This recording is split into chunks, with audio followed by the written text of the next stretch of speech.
Bueno chicos, vamos a seguir con nuestra segunda clase, nuestro siguiente PowerPoint en lo que es el listado de cosas para ver de fisiopato, donde vamos a hablar ahora de vesícula biliar y las vías hepáticas, ¿sí? Como siempre, hacemos primero todo un planteo de lo que es la anatomía y la fisiología normal y después sí pasamos a las patologías que nos interesan.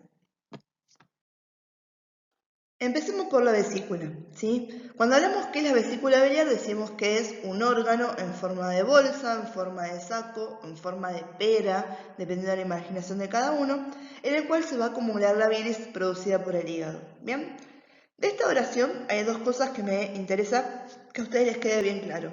Punto número uno, que la vesícula es un órgano hueco, ¿sí? Por lo tanto no cumple función glandular, no es una glándula, ¿bien? Esto viene aparejado de lo segundo, porque decimos que la vesícula acumula la bilis producida por el hígado, ¿sí? Ella no genera bilis, el que genera la bilis es el hígado, ¿sí? La vesícula lo que hace es la recibe, la acumula, la concentra y la secreta, ¿sí? Pero ella no es una glándula, la producción no es interna, porque la vesícula no tiene las células especializadas, que son los hepatocitos, para producir la bilis, ¿bien? Entonces, ojo con eso, ojo con decirme que la vesícula es una glándula y ojo con decirme que la vesícula produce bilis, ¿sí? No produce bilis, la acumula, la concentra y la secreta. ¿Quién produce la bilis? El hígado, ¿bien? Después vamos a decir que la vesícula está situada por debajo del hígado, está en relación con la cara inferior del hígado. Tanto es así que la utilizamos junto con la vena cava inferior para dividir lóbulo derecho del lóbulo izquierdo, ¿bien? Y anatómicamente se pueden describir tres secciones en la vesícula, ¿sí? Vamos a hablar de un fondo, de un cuerpo o de un cuello, ¿sí? Ahora en el siguiente diapo lo tienen el dibujito, pero para que me vayan entendiendo desde ahora, ¿sí? Porque tenía forma de pera, bien, ahí más o menos el cuerpo y después se continúa con un conducto que se llama conducto cístico, ¿sí? Entonces ahí tienen lo que sería la vesícula, ¿bien? El fondo decimos que se proyecta en el borde inferior y se relaciona con la pared anterior del abdomen. ¿Por qué? Este que está acá, ¿sí? Ese es el fondo. Ahí le pongo la F de fondo. ¿Y por qué decimos que se proyecta en el borde inferior? Porque si yo les dibujara el hígado, ¿sí? Esta glándula, ahí me salió bastante gordito el hígado, pero si este fuera el hígado, generalmente la vesícula se las dibujaría de esta manera. Ahí cambio de color, verde por la bilis, y ahí estaría la vesícula, ¿sí? En realidad más para esta zona, más tirando al medio, ¿bien? Pero esto que se proyecta en esos dibujos, cuando uno ve el hígado de frente, ese es el fondo de la vesícula, ¿bien? Después tenemos el cuerpo que está bien adherido al hígado, ¿sí? Que no se proyecta por abajo, ¿sí? Ese cuerpo, que sería esta región de acá, es bastante cortito, ¿sí?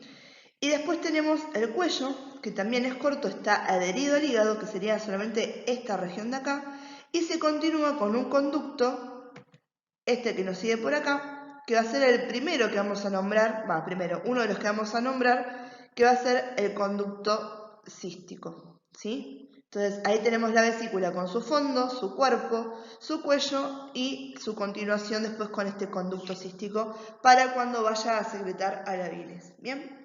Esto acá se los dibujé así como pude con el puntero de la compu. Vamos a verlos ahora en la siguiente diapo donde tenemos un dibujo de gente que la tiene más clara, ¿sí? Que yo. ¿Bien? Bien, y acá tenemos los dibujos posta de lo que les dibujé yo recién en la otra diapo. Hacia la izquierda tenemos acá la vesícula, este sería el fondo, acá estaría el cuerpo y esto chiquitito que ven acá es el cuello. ¿Bien? Y acá cómo se continúa ese cuello con esto que es el conducto cístico, uno de los conductos que vamos a nombrar cuando hablemos de las vías biliares. Por otro lado, acá hacia la derecha tenemos esa relación que tiene la vesícula con el resto de los órganos que vamos a nombrar en esta sección, sobre todo acá con el hígado, ¿bien? Fíjense que todo lo que se representa en verde en este caso tiene que ver con la producción de la bilis y la secreción de bilis por los conductos, ¿bien? Entonces todo esto es la parte interna, ¿sí? Acá hay unos conductos que después vamos a nombrar, conducto hepático derecho y conducto hepático izquierdo, conducto hepático común. Y acá tenemos a la vesícula, ¿bien? Y fíjense como habíamos dicho que el fondo era lo que se proyectaba por el borde inferior del hígado apuntando hacia lo que es el abdomen y acá está dibujado, ¿sí? ¿Se acuerdan que yo se lo dibujé más por acá? Que les dije no, es más hacia acá adelante, ¿sí? Porque lo he hecho muy rechoncho el hígado, ¿sí? Entonces acá están viendo bien en serio cómo es esa relación, ¿bien? Y después acá hay otros dos órganos que vamos a nombrar que son importantes sobre todo cuando hablemos de vías biliares, que son este que está acá es el páncreas y esto que está acá, ¿sí? Eso es duodeno, ¿bien? Que es la parte fija del intestino delgado, ¿sí? ¿Se acuerdan? Si lo vieron en biología, el intestino delgado se separa en tres partes, duodeno, yeyuno e ilion, ¿sí? Y el duodeno es la parte que se conecta con el estómago y es la única parte fija del intestino delgado, ¿bien? Bien, acá tenemos las funciones de la vesícula, aunque en realidad la función que es propia de la vesícula sería la primera, que sirve como reservorio y almacenamiento de la bilis, bien, hasta un 30-60 milímetros, y que además va a ser la encargada de concentrar esa bilis y de secretarla. Porque el resto, ¿sí? Favorece los movimientos intestinales, emulsiona las moléculas de grasa, favorece la eliminación de los derechos, en realidad son funciones de la bilis como tal, no de la vesícula, ¿bien? Pero como es bastante complicado separar vesícula de bilis, esto es como un gran binomio, ¿sí? Por eso las vemos acá. Cuando veamos bilis vamos a volver a retomar estos conceptos, ¿sí? Pero para que sepan ahora esa distinción entre realmente qué hace la vesícula como tal y qué hace su contenido que va a ser la bilis, ¿sí? Cuando hablamos de la bilis decimos que la bilis favorece los movimientos intestinales, ¿bien? Emulsiona las moléculas de grasa, o sea, las puede dividir, degradar, ¿sí? Permitiendo que las grasas y los nutrientes como vitaminas que son liposolubles, como la A, la K, la D y la E, sean absorbidas y pasen al torrente sanguíneo, ¿sí? Que eso no pasaba a nivel del estómago, ¿sí? Por eso las absorbemos a nivel del intestino delgado, empezamos a absorber en el duodeno, ¿bien? Y también favorece la eliminación de los desechos del hígado, como la bilirrubina o el exceso de colesterol, ¿sí? Entonces esas cosas cuando se producen de forma excesiva, que necesitamos también limpiarlas, la bilis también cumple esa función. Nada, chicos, este entonces es un chiste así nomás, donde vemos a los huesos, a un hueso, al corazón, al cerebro, diciendo qué hacen, y ahí está la vesícula con una de las patologías que vamos a ver más adelante, que es la producción de cálculos biliares. Hablando de qué es la bilis, ¿sí? Vamos a ver que este es un concepto general, en el siguiente diapo hablamos bien a fondo de su composición a nivel químico, pero a nivel general decimos que la bilis es un líquido de color amarillo verdoso que se produce en el hígado, y es secretado a través del sistema biliar, con la vesícula siendo su principal reservorio, hacia el intestino delgado, hacia el duodeno, que era que habíamos visto en la diapo anterior, especialmente la segunda porción del duodeno, ¿sí? ¿Para qué? Para ayudar al proceso digestivo y la absorción de las grasas, ¿sí? Eso que habíamos nombrado recién hace un ratito con las funciones, ¿bien? Seguramente les pasó a alguno cuando tuvieron vómitos, es cuando uno no tiene nada en el estómago y sigue con náuseas y sigue vomitando, de haber vomitado bilis, ¿sí? Cuando dices, tienes un gusto amargo, ¿sí? Es un asco, lo ves ahí, ese color amarillo verdoso, entonces alguna vez, ¿sí? A todos nos pasó, y eso ahora ya saben que es bilis. Bien, y acá hablamos en serio de lo que es la composición de la bilis. Bien, vamos a ver que tenemos componentes orgánicos que van a ser los ácidos biliares, los pigmentos biliares, el colesterol, ¿sí? Colesterina es colesterol, ¿sí? Los fosfolípidos, principalmente la lecitina, que la lecitina tiene una función emulgente de las grasas, ¿sí? Eso es súper importante para ayudar a esta función de degradación grasas para poder absorberlas que tiene la bilis. Enzimas como la fosfatasa alcalina. La fosfatasa alcalina va a ser un gran indicador en laboratorio, tanto cuando encontremos sus niveles elevados o disminuidos, de que el paciente puede tener alguna patología. Con referente a lo que es hepática, la fosfatasa alcalina elevada, ¿sí? Nos puede hablar de obstrucciones hepáticas, por ejemplo, ¿sí? Esta enzima se produce en la membrana de los canalículos de los hepatocitos y por eso es que la tenemos acá a este nivel. Y a veces también su déficit, por ejemplo, nos puede hablar de trastornos de nutrición. Y ojo que a veces está relacionada también con trastornos óseos porque también se produce a nivel de los huesos, ¿bien? Pero vamos a ponerle más el foco a la parte que tiene que ver con hígado. Como componentes inorgánicos tenemos al agua, a los cationes y los aniones. Y hay unos componentes que pueden ser exógenos como los medicamentos. Acuérdense que el hígado, donde se produce la bilis, es un gran filtro. Entonces todo lo que uno le da al paciente se metaboliza, ¿sí? A nivel del hígado. Entonces los medicamentos, sus productos intermedios, los podemos encontrar también dentro de lo que es la bilis, ¿sí? Y además algunas hormonas degradadas también, también forman parte de lo que es este líquido. ¿Bien? Acá al costadito le digo que tengan noción de que hay una diferencia entre la bilis hepática y la bilis que está en la vesícula y en las vías biliares. ¿Bien? Esto se debe principalmente a un concepto que es la concentración, ¿sí? La bilis hepática tiene más agua que la bilis que está en lo que es la vesícula y las vías biliares, ¿sí? Entonces, esto es lo que vemos, ¿sí? Hay unas modificaciones debido a principalmente la absorción de agua y de electrolitos, ¿bien? Esto que lleva a una mayor concentración de la bilis cuando hablamos de bilis vesicular o bilis en las vías biliares, ¿sí? Entonces, esta descripción corresponde a la bilis hepática. Bien chicos, no entren en pánico, que no les voy a tomar los valores que están viendo en pantalla. Esto es simplemente para volver a remarcar esta diferencia que hay entre la bilis hepática y la vía vesicular y entender cuál es el fenómeno fisiológico de que esto suceda. Esto tiene que ver con un transporte que va a haber a través de la membrana de los vasos sanguíneos de la vesícula, ¿sí? Donde va a haber un transporte activo tanto de sodio como de cloro y se va a eliminar el bicarbonato. Y esto va a condicionar a que el agua se comporte siguiendo, ¿sí? Lo que es su transporte por ósmosis, ¿sí? Condiciona osmóticamente a que haya un transporte de agua en la misma dirección, ¿sí? Todo esto a que lleva a que se concentren las proporciones que tenemos de ácidos biliares, de fosfolípidos, de colesterol y de los pigmentos, ¿sí? 5 veces hasta 10 veces más de lo que habría en la bilis hepática, ¿sí? Esto termina haciendo que esa bilis hepática se reduzca, ¿sí? Entonces, fíjense, si el hígado produce aproximadamente 600 mililitros, ¿sí? La concentración pasa a ser de 60 a 80 mililitros, ¿sí? Sobre todo por esta pérdida de agua que tuvimos en todo este transporte de sustancias. ¿Bien? Bien, hablando del transporte de la bilis, vamos a ver que tenemos 5 actores principales.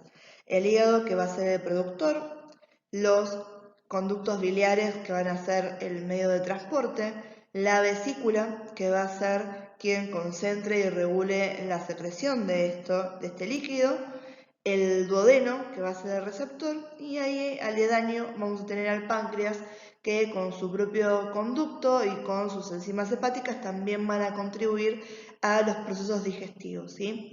Por eso vamos a decir que los hepatocitos son los encargados de secretar la bilis, ¿sí? Lo cual va a ser recogida por este sistema de conductos que fluyen desde el hígado hasta la segunda porción del duodeno, ¿bien? Y vamos a ver que hay una diferencia entre hacia dónde se dirige la bilis, dependiendo de en qué fase estemos. Va a haber procesos que van a ser digestivos y va a haber periodos que van a ser interdigestivos. O sea, ¿qué pasa cuando no estamos comiendo, cuando no estamos haciendo la digestión? ¿Sí? Entonces, mientras estamos haciendo la ingestión de alimentos que realmente necesitamos activamente, que la bilis ayuda a degradar la parte grasa de lo que estamos comiendo, ahí la bilis va a fluir directamente hacia el duodeno. Cuando nosotros no estamos comiendo, lo que llamamos periodos interdigestivos, va a haber un esfínter que va a regular el paso y que va a estar cerrado, porque si no lo necesitamos, ¿sí? Si no tengo nada en el estómago, ¿para qué necesito que la bilis esté ahí? ¿Para qué voy a perder esto? Entonces, en los momentos que son interdigestivos, el esfínter que regula el paso hacia el duodeno está cerrado y la bilis hepática se desvía hacia la vesícula, donde va a ser concentrada por estos procesos que vimos anteriormente y donde la voy a almacenar hasta la próxima sesión digestiva donde la necesite, ¿bien? Bien, hablando de la regulación de la secreción de la bilis, sí, vamos a ver que está influenciada por dos factores principales. Por un lado, la secreción de enzimas gastrointestinales, como lo puede ser la colecitoquinina, pancreatimina, que la vamos a nombrar en un ratito. Bien, y también la activación del sistema, ¿sí?, nervioso autónomo, este sistema que regula la parte inconsciente, regula las vísceras, y tiene que ver con cómo se activa, qué procesos se activan cuando uno está comiendo y qué influencia tiene esto, qué le está diciendo esto al resto del cuerpo que haga, ¿sí? Obviamente, nosotros comemos, ingerimos grasas y necesitamos que nos ayuden a la digestión. Entonces ahí se alerta el hígado de todos estos procesos que tienen que empezar a trabajar más porque los vamos a necesitar activamente. Entonces fíjense que la producción de bilis por el hígado es continua, ¿sí? Por los hepatocitos es continua, pero al momento de la ingesta de alimentos, ¿sí?, la digestión aumenta el doble. Hay otros factores que están relacionados a esto que también hacen que aumente la producción y van a ser el aumento de la circulación hepática, ¿sí? Circulación sanguínea hepática, y la activación del décimo par craneal que se llama nervio vago neumogástrico, ¿sí? Fíjense, neumogástrico, gástrico de estómago. Entonces, estamos comiendo, se estimula y también transmite esta información de que estamos haciendo algo, ¿bien? Entonces, ¿a qué lleva todo esto? ¿Sí? A que se produzca más bilis y además que esa bilis sea eyectada activamente. Entonces la bilis que está concentrada en la vesícula también pasa a formar parte de la bilis que está siendo conducida por las vías biliares, ¿sí? ¿Quién va a ser el que activador de la contracción de la bilis, de la vesícula en realidad? La colecistocinina pancreosimina, ¿sí? Esta enzima que se produce a nivel del duodeno, ¿sí? A nivel del intestino delgado, cuando recibe esta cantidad de ácidos grasos, ¿sí? Entonces, esta enzima lo que hace es que la vesícula se contraiga, ¿sí? Y se contrae, entonces se eyecta la bilis hacia las vías hepáticas.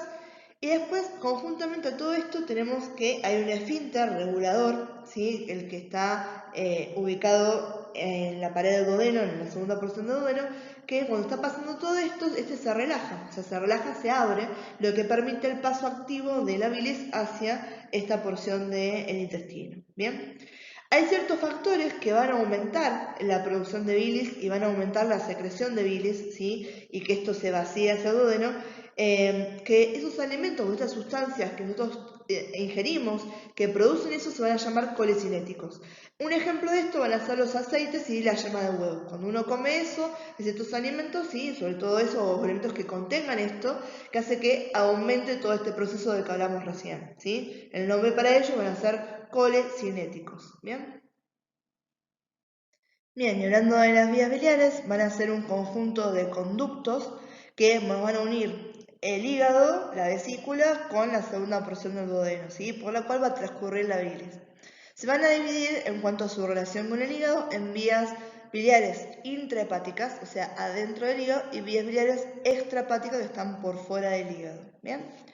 Las vías biliares intrahepáticas van a empezar, ¿sí? A nivel de los hepatocitos, ¿sí? ¿Se acuerdan que los hepatocitos se ubicaban, se conformaban en estructuras a las que llamamos lobulillos? En este caso tomamos al lobulillo clásico, ¿sí? No ninguno de los otros que hayamos nombrado. Entonces, en la periferia de los lobulillos clásicos hay algo que se llama canal de Hering. Entonces, los canalículos biliares confluyen hacia el canal de Hering, ¿sí? Este canal de Hering, ¿sí? Se continúa después como conductillo biliar, o también llamado coleangiolo, y terminan confluyendo ¿dónde? En los conductos interlobulillares. Los conductos interlobulillares van aumentando de tamaño y se van a convertir en conductos septales y luego van a pasar a ser conductos segmentarios.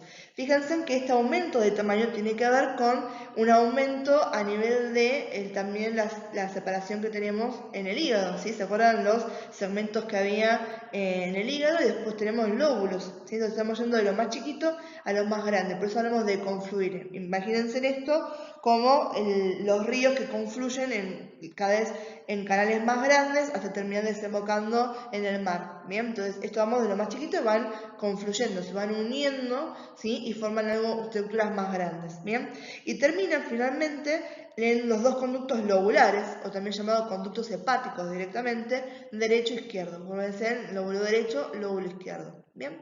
Entonces, para ponerlo esto en orden, yo siempre que lo hago en el pizarrón se los hago, ¿sí? Como si fuera una unión de flechas, ¿sí? Este va a este al otro, y ahí después tienen el dibujito, ¿sí? Entonces, si uno lo iría haciendo sin la explicación que les di recién, simplemente nombrando en qué se van transformando uno al otro, tenemos que empezamos en los canalículos biliares, ¿sí? De canalículo biliar pasamos al canal de Hering. Canal de Hering a conductillos biliares, ¿sí? A conductos interlobulillar, conductos septales, conductos segmentarios y finalmente conductos lobares, ¿sí? O lobulares, derecho e izquierdo, ¿sí?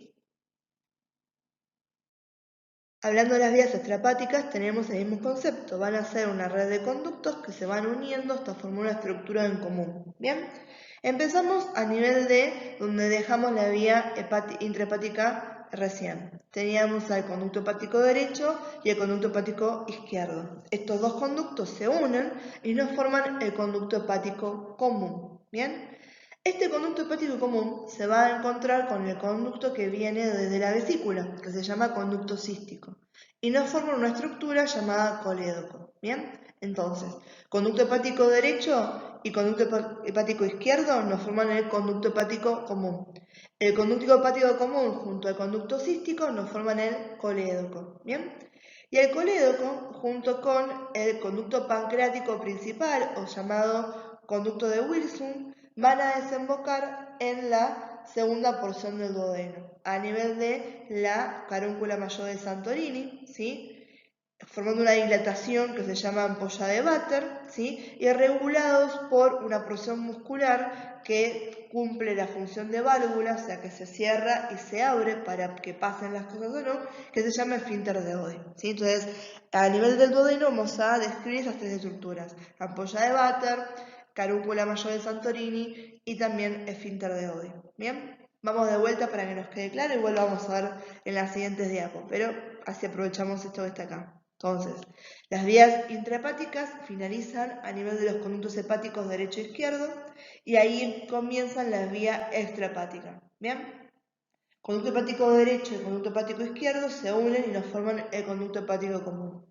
El conducto hepático común se une al conducto cístico y nos forman el colédoco. El colédoco junto al conducto pancreático principal, o también llamado conducto de Wilson, ¿sí? Forma una dilatación que se llama ampolla de Vater, ¿sí? Y desemboca, regulados por el movimiento, ¿sí?, del esfínter de Oddi, en la segunda porción del duodeno, específicamente a nivel de la carúncula mayor de Santorini. Bien, acá tienen, ¿sí?, un dibujito de las vías biliares extrahepáticas. ¿Sí? Fíjense, tenemos a la vesícula, el conducto cístico, el conducto hepático derecho, izquierdo, conducto hepático común, ¿sí?, el colédoco.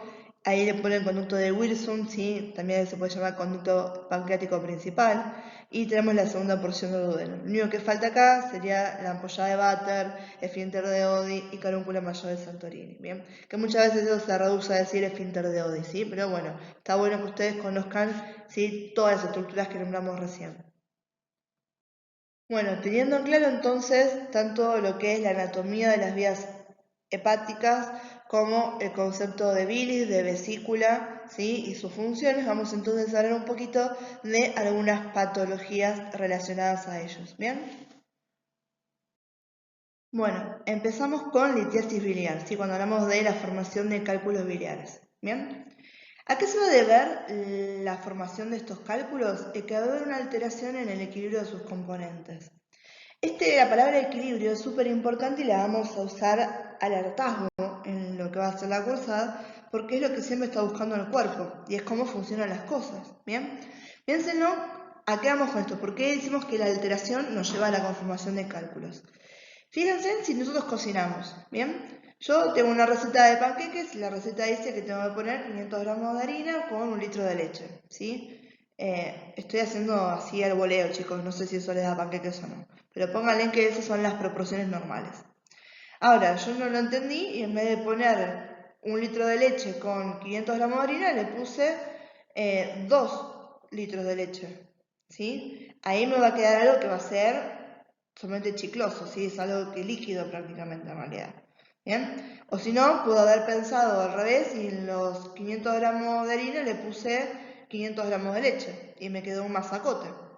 Entonces, cuando hablamos de los cálculos biliares, estamos viendo de que lo que va a haber va a ser una desproporción de elementos endógenos, ¿sí?, de elementos normales. No hay nada de afuera que vino a hacerme este cálculo, ¿sí? Lo que voy a tener es una diferencia en las proporciones en las que se encuentran estos elementos. Hay una proporción normal y acá tengo una proporción alterada. Cuando esa proporción está alterada, termino formando un cálculo, ¿sí? Vamos a ver que hay diferentes tipos de cálculos dependiendo de cuál es su componente principal. ¿Bien? Ahora, ¿cuál es el problema de esos cálculos? Y viene lo que hacía este GIF animado que estaban viendo ustedes en pantalla. ¿Sí? Fíjense que dependiendo a qué nivel me produce una obstrucción este cálculo, ¿de qué puedo hablar? Si me puede obstruir a nivel del conducto cístico, si me puede obstruir a nivel del colédoco, si me puede obstruir a nivel del conducto pancreático. ¿sí? Entonces, dependiendo de dónde tenga, dependiendo qué patología va a tener, qué sintomatología va a tener el paciente, ¿sí? Y cómo se puede desarrollar esto, ¿sí? En qué puede terminar esto, si puede hablar de una colecistitis o voy a hablar de una pancreatitis, ¿bien? Entonces, ahora, teniendo eso en cuenta, vamos a ver que la litiasis biliar va a ser uno de los factores principales para un montón de otras patologías que vamos a ver más adelante. Bueno, acá de vuelta tienen dos chistes, ¿sí? En un lado el tema de la producción de los cálculos, ¿sí? Que no llevan a nada más que a enojar al hígado. Y por otro lado, una referencia a lo que es pancreatitis, que esta la vamos a ver más adelante, pero ya les voy adelantando que ese páncreas que está ahí es un páncreas que está siendo digerido por sus propias enzimas. Porque las enzimas pancreáticas están inactivadas cuando están en el páncreas y se activan a nivel del duodeno, ¿sí? Pero si tengo bloqueado acá, las enzimas se activan y por eso ahí lo muestran todo atacado por las enzimas al pobre páncreas, ¿sí? Y fíjense, de vuelta está bueno este dibujito para que les quede bien en claro ese concepto de obstrucción por los cálculos, que no es el cálculo en sí lo que me molesta, lo que me molesta es lo que me puede llevar la acumulación de esos cálculos y que me va a generar una detención del fluido normal de las sustancias que tienen que pasar por ahí. Bueno, hablando de los factores de riesgo para presentar litiasis vesicular, vamos a ver que hay varios. Uno de los primeros que nombramos son antecedentes familiares, o sea, estamos hablando de la genética.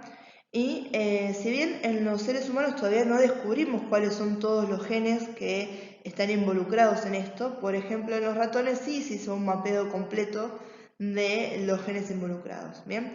E incluso con lo que estuvimos descubriendo a nivel de los humanos hizo que a nivel diagnóstico nos sirva bastante para acortar los tiempos de diagnóstico con los pacientes, ¿bien? Después tenemos factores hormonales. Y en los factores hormonales ahí vemos que relacionados sobre todo a lo que va a ser el estrógeno y la progesterona, las mujeres somos las que tenemos la de perder. Y tenemos, eso se ve en una relación de 3 a 1, una proporción de 3 a 1 en incidencia de esta patología cuando hablamos de mujeres con hombres, ¿sí? Versus hombres. A nivel hormonal que estamos hablando, ¿sí? El aumento del estrógeno sérico hace que se produzca una secreción de bilis sobresaturada en colesterol, ¿sí? Entonces estamos hablando otra vez de que hay un desequilibrio a nivel de los componentes orgánicos de la bilis. El aumento de la progesterona nos lleva a que haya éstasis vesicular, o sea que la vesícula no se mueva. Y siempre que en algo que tiene que fluir se me queda parado, tengo problemas, ¿sí? También esto tiene que ver asociado a la ingesta de anticonceptivos o a mujeres que tienen que estar con terapia de sustitución de estrógenos e incluso con el embarazo, que el embarazo ya de por sí constituye un factor de riesgo porque las hormonas que intervienen en el embarazo hacen que disminuya la motilidad vesicular, ¿bien? Y esto sobre todo aumenta en las multíparas, o sea, en las mujeres que han tenido varios hijos, la posibilidad de tener litiasis vesicular aumenta también, ¿sí? Otro de los factores de riesgo que tenemos es la edad, decimos que va a aumentar a partir de la tercera década, o sea, a partir de los 30, 40 años y llega a un pico a los 60. Esto tiene que ver porque cuando vamos aumentando de edad, la función de almacenamiento vesicular se va deteriorando, ¿sí? Volvemos al mismo concepto de que permanecen las cosas más tiempo donde no tendrían que hacerlo. A nivel nutricional tenemos que el principal factor de riesgo va a ser la obesidad. Si bien no le podemos poner el ojo a uno de los solos factores que tenemos de la obesidad de por qué esto sucede, hay un montón de cosas que nos damos cuenta que se ven alteradas en las personas que tienen sobrepeso. Vamos a ver que aumenta la proporción de colesterol, disminuye la cantidad de sales biliares y también disminuye mucho la contracción vesicular. Y por otro lado vamos a ver que el aumento, si esto a nivel científico además, del índice de masa corporal aumenta en paralelo la probabilidad de tener litiasis biliar. Y paradójicamente, cuando los pacientes tienen una baja brusca de peso, también vemos que aumenta en un 25% incluso la proporción de tener, la probabilidad de tener litiasis biliar. ¿Bien? Después tenemos cirrosis, que es una patología hepática donde se produce lesión a nivel del parénquima hepático y eso hace obviamente que el hígado no pueda cumplir sus funciones normales, se va a una alteración otra vez de las proporciones de la bilis y eso nos conduce a la formación de los cálculos hepáticos. Parecido a eso, barrio biliar, biliar, que se llama microlitiasis, o sea, no son cálculos grandes, pero son sí más pequeños, por eso se llama de barro. Y por último, nombramos acá a la vagotomía troncular, esto es un procedimiento quirúrgico perdón, en el que se extrae al nervio vago, ¿sí? Entonces se desenerva toda la región, que estamos hablando de la región gástrica, el hepato biliar, ¿sí? Y eso obviamente nos lleva otra vez a una alteración de la motilidad de la vesícula, ¿sí? Entonces eso hace que la vesícula no se pueda contraer como lo hace en normalidad. Volvemos a este concepto de éstasis y que esas proporciones se alteren y nos formen otra vez esos cálculos biliares. Si se acuerdan, hace un ratito les comenté que según el componente de los cálculos los íbamos a poder clasificar, los podemos tipificar, ¿bien? Entonces, esa primera división va a ser aquellos cálculos que van a ser de colesterol y aquellos cálculos que van a ser pigmentarios. Dentro de los que son de colesterol, vamos a separar aquellos que son de colesterol puro y aquellos que son mixtos. En los mixtos que vamos a tener una proporción de colesterol arriba del 50%. Y después alguna otra cosa. Por ejemplo, calcio, bilirrubina, proteínas, carbonatos, fosfatos. ¿Bien? Entonces, colesterol puro o mixto. Y después tenemos los cálculos pigmentarios. Estos cálculos pigmentarios van a ser, ¿sí?, negros o van a ser marrones. Y dependiendo del color nos están indicando dónde están, ¿sí? Los negros están en la vesícula y los marrones están en las vías biliares, ¿bien? Los negros van a tener bilirrubina, carbonato, fosfato, proteínas, ¿sí?, y calcio. Y los marrones generalmente tienen bilirrubinato cálcico, ácido palmítico y ácido esteárico, ¿bien? ¿Qué me interesa más que nada? Que sepan distinguir entre cálculos de colesterol, cálculos pigmentarios, que me sepan decir colesterol puro y mixto, y que me sepan decir pigmentarios, negros y marrones, negros en la vesícula, marrones en las vías biliares, ¿sí? Eso es lo que más me interesa de esta diapo que les queda a ustedes. Incluso con todos los factores de riesgo y demás, vemos que por suerte la mayoría de las personas ¿sí? Se cursan las calculosis como un factor asintomático, ¿sí? O sea, no presentan síntomas ni se dan cuenta y uno se da cuenta que tiene esta patología como un hallazgo casual, ¿sí? Le haces una tomografía, una ecografía o un estudio paralelo y lo viste, tienes cálculos en la vesícula, ¿bien? Pero generalmente cursa como algo asintomático, ¿bien? Ahora, la mayoría que tiene cálculos sí y representan sintomatología, más a quejarse de molestias en la zona epigástrica, ¿sí? ¿Se acuerdan de los cuadrantes del abdomen? Y si no se los acuerdan, vayan a repasarlos ahora, ¿sí? Entonces decimos que tienen molestias en la zona epigástrica, ¿sí? Sienten sensación de plenitud, flato, que son los gases, ¿sí? Presión en el hipocondrio derecho, tienen hipo, tienen eructos y tienen intolerancia a las grasas, claramente, si tengo algo trabado ahí que no me deja pasar la bilis, obviamente no voy a poder hacer mis funciones digestivas normales cuando como alimentos con mucha grasa. Entonces lo voy a ver en las deposiciones, me voy a dar cuenta que estoy siendo intolerante a las grasas. ¿Bien? Ahora, esos serían los síntomas más light que podemos decir en cuanto a tener ¿sí? cálculos biliares. Ahora, hay algo que se llama cólico biliar, ¿sí? Que en los cólicos biliares ahí sí se cursan con mucho dolor, ¿sí? Porque se retiene uno de esos cálculos biliares y va a desencadenar a que toda la musculatura lisa de la vesícula y las vías biliares, ¿sí? Se espasman, ¿sí? Hacen un espasmo, ¿sí? Y eso hace que se concentre, que se transmite todo esto a través del nervio vago a nivel de los centros nerviosos y eso produce náusea, produce vómitos y tenemos la sensación de dolor y que además se sienta un desarrollo agudo de la presión en la vesícula. ¿Bien? Entonces, el cólico biliar, si cuando tenemos cólicos biliares por obstrucción, igual vamos a ver en reunión con el cólico nefrítico, ya son síntomas más agudos, ¿sí? O sea, son presentaciones más agudas de la sintomatología que tiene el paciente a raíz de estas patologías. Bueno, vamos a empezar a hablar de algunas patologías que obviamente están asociadas a esta producción de los cálculos biliares, ¿bien? Una de ellas es la colecistitis aguda, ¿bien? Ojo que, si bien vamos a decir que la causa va a ser un 98% la litiasis vesicular, a veces esta causa de tener esta colecistitis aguda va a ser una obstrucción maligna, es una neoplasia, algo que creció ahí justo me tapó el conducto, ¿sí? E incluso pueden ser colecistitis alitiásicas, ¿sí? Donde tengo una inflamación de la vesícula cuando no tengo ningún cálculo. Esa es súper rara, tengo un 1%, ¿sí? Entonces realmente la mayoría de las causas están asociadas a la producción de cálculos, ¿bien? Vamos a ver qué es la colecistitis, ¿sí? Acuérdense el itis, inflamación, entonces estamos hablando de inflamación de la pared vesicular, acompañada con todo un cuadro clínico que está caracterizado por dolor abdominal, vómitos, fiebre y un mal estado en general, ¿sí? Tiene predominio en las mujeres, ¿sí? Y obviamente mayor prevalencia en aquellas personas que tengan obesidad o tengan un elevado índice de masa corporal, ¿sí? Esto que explicamos cuando hablamos de los factores de riesgo. Ahora, ¿por qué se produce esto? ¿Sí? Yo tengo una obstrucción, ¿sí? Entonces, porque tengo uno o varios cálculos que obstruyen a los conductos de salida, o sea, me obstruyen al conducto cístico, y entonces esto hace una dilatación aguda de la vesícula biliar, ¿sí? Y la vesícula biliar dilatada, ¿sí? El problema que tengo es que puede ser colonizada por gérmenes que vienen del tracto digestivo y da lugar a una infección de la vesícula, ¿sí? Entonces, de una inflamación puedo pasar a una infección. Una infección ahí es donde viene, por ejemplo, la fiebre que hablamos recién. ¿Por qué hablamos de una colonización de los gérmenes?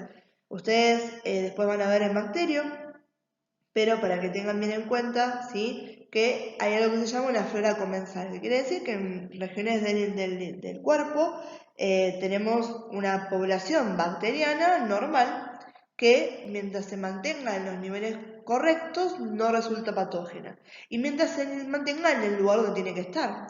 Acá la vesícula está muy cerca de lo que es duodeno, fijémonos que cuando hablamos de vías biliares teníamos esa relación. Entonces, cuando yo tengo esta obstrucción y demás, cuando pueden viajar hacia el lugar algunos gérmenes, bacterias, por ejemplo, aledañas que se encuentran en las zonas digestivas, esas bacterias que en esos lugares no estaban haciendo ningún proceso patológico porque eran normales, en la vesícula que no tienen que estar, ahí sí me contribuyen a una infección de la vesícula. ¿Bien? Entonces, a eso nos hablamos cuando hablamos colecistitis agudos. Hablamos de una inflamación de la vesícula, caracterizada por dolor abdominal, vómitos, fiebre, malestar general y causada casi en un 98% por esta obstrucción debido a la producción de cálculos biliares.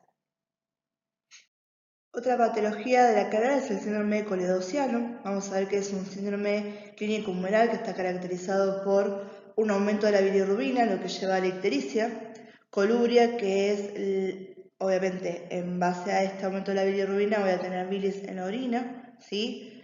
Acolia, que quiere decir son heces sin color, ¿sí? Son heces de color blanco o amarillentas, ¿sí? Eso se debe a que va a haber una falta de los pigmentos biliares en las heces, ¿sí? Voy a tener un aumento también en las cifras de colesterol, fosfatas alcalinas a nivel de laboratorio. Todo esto porque voy a tener una obstrucción completa de la vía biliar extrahepática. ¿Bien? Las causas más comunes son las litiasis, ¿sí? Y también algunas neoplasias obstructivas como tumores de la vía biliar, tumores de la cabeza del páncreas, ¿sí? Quistes del colédoco, infecciones de la vía biliar o pancreatitis crónica. Bien. En la hipocalemia vamos a ver cuáles son algunos valores para tomar en cuenta desde el laboratorio que me indican a mí que el paciente tiene un síndrome coledociano.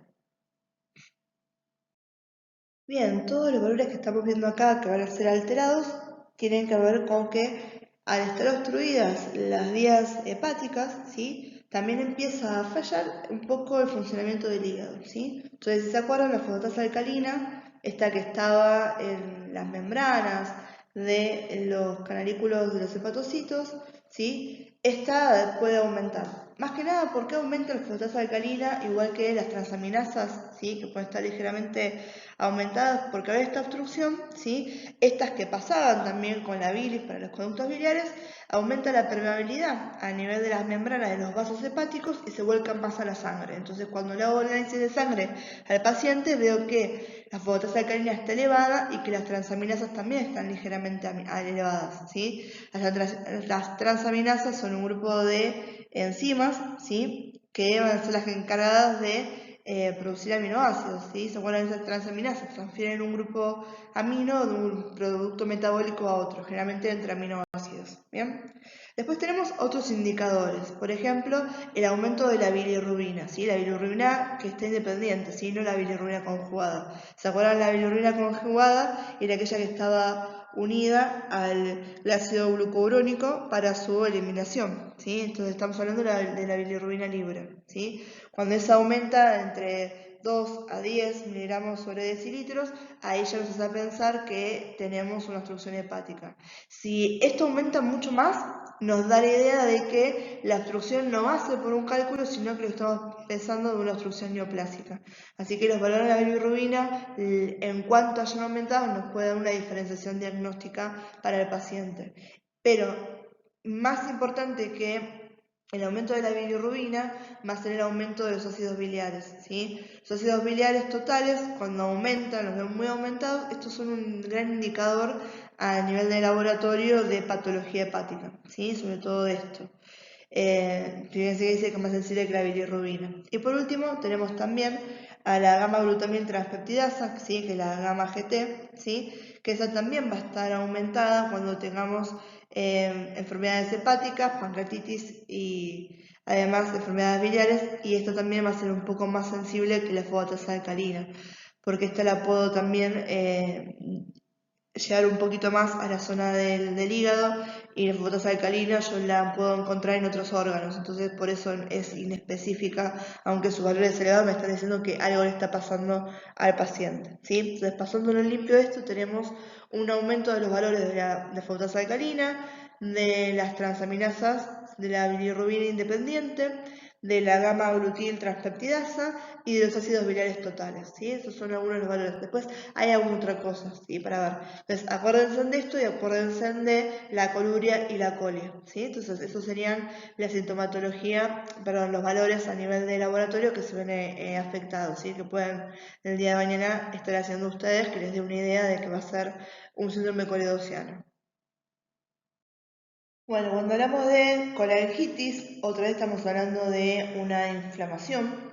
En este caso es una inflamación aguda, es una condición mórbida, o sea, desequilibrante, ¿sí? Donde voy a tener inflamación aguda e infección de las vías biliares. Bien, acá vamos a tener dos factores que son definitorios para que uno tenga una colangitis. Por un lado voy a tener que tener una obstrucción de las vías biliares y segundo voy a tener una colonización de la bilis por un aumento bacterial, ¿sí? ¿Se acuerdan esto que hablamos hace un ratito? Que hay bacterias que son comensales, que mientras estén donde tienen que estar no hay ningún problema, pero cuando migran y están en lugares diferentes, ahí sí representan una patología para nosotros.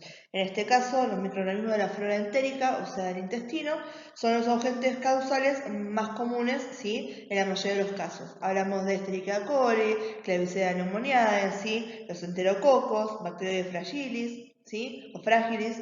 Entonces, esto es lo que está pasando, eso me hace que yo tenga un proceso agudo, o sea, en el momento me voy a dar cuenta, ¿sí? Generalmente esto termina dependiendo de la cantidad de síntomas que tenga, pueden ser cuadros más leves o cuadros más graves, ¿sí? A nivel sintomático, uno de diagnóstico observable, tenemos dos referencias para utilizar. Uno es la triada del Charcot, que nos va a dar los más comunes, digamos, para diagnosticar una colangitis. Después tenemos algo que se llama pentada de Raynaud, que cuando tenemos los 5 síntomas juntos, ya sabemos que es un cuadro un poquito más grave. Acá está lo que les decía recién. Tenemos la triada del Charcot por un lado y la pentada de Raynaud. Fíjense, en triada del Charcot tenemos fiebre, ictericia, dolor abdominal. Y cuando hablamos de la pentada de Raynaud, hay otros dos síntomas que se unen, que van a ser la hipotensión, o sea, tensión arterial baja, y una alteración del sensorio, o sea, el paciente puede tener un síndrome confusional, ¿sí? Y eso nos da la idea de que ya es una colangitis un poco más grave.